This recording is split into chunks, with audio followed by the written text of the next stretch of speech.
पंडित जी, मुझे आपसे एक ज़रूरी बात करनी है। देखिए, आज आप ही के कारण मेरा घर बसा है। अगर आप नहीं होते तो मेरी शादी भी नहीं हुई होती। मैं आपकी बहुत इज्जत करता हूँ। आपने मेरे लिए सब कुछ अच्छा ही किया है। मुझे समझ में नहीं आता मैं आपसे कैसे कहूँ। देखिए, आप बुरा मत मानिएगा। बात दरअसल ये है, सुमन पारिवारिक लड़की नहीं है। उसने 4 महीने से मेरा जीना मुश्किल कर दिया है। आप अच्छी तरह से जानते हैं, मैं दिन भर तो काम करता हूँ।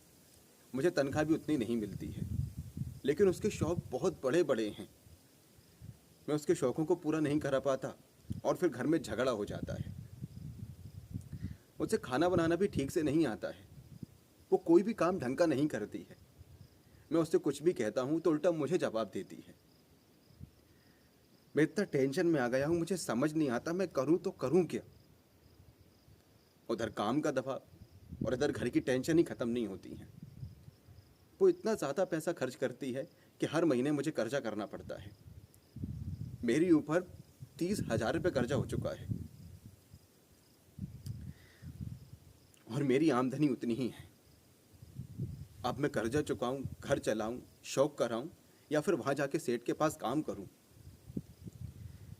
मैंने सुमन को कई बार समझाया है, लेकिन उसे कुछ समझ नहीं आता। उसे मज़ा आता है मुझे परेशान करने में। वो जानती है कि मैं परेशान हूँ, लेकिन वो फिर भी नहीं समझती।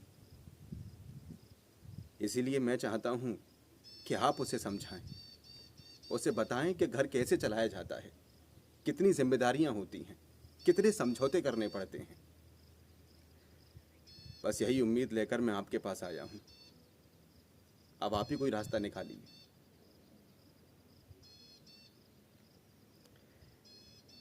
ठीक है पंडित जी, आपको जैसा उचित लगे आप वैसा कीजिएगा। मैं तो बस यही चाहता हूँ कि सुमन को आप अच्छे से समझा दीजिए। और भी बहुत सारी बातें हैं जो मैं आपसे कहना नहीं चाहता, लेकिन अगर आप उसे समझा देंगे तो अच्छा ही है। और वो किसी की तो बात माने।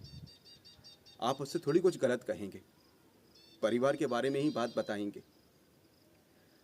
आज शाम को उसे समझाना और मम्मी से भी कहना कि वो भी उनसे कुछ कहें। उनके लाड़ प्यार नहीं तो बिगाड़ा है उसे, कभी संस्कार ही नहीं दिए। बस पैसे खर्च करना और शौक करना सिखाया है, और वो वही करती है। आज शाम को आप सभी लोगों के सामने समझाना, फिर देखते हैं आखिर सुमन क्या कहती है।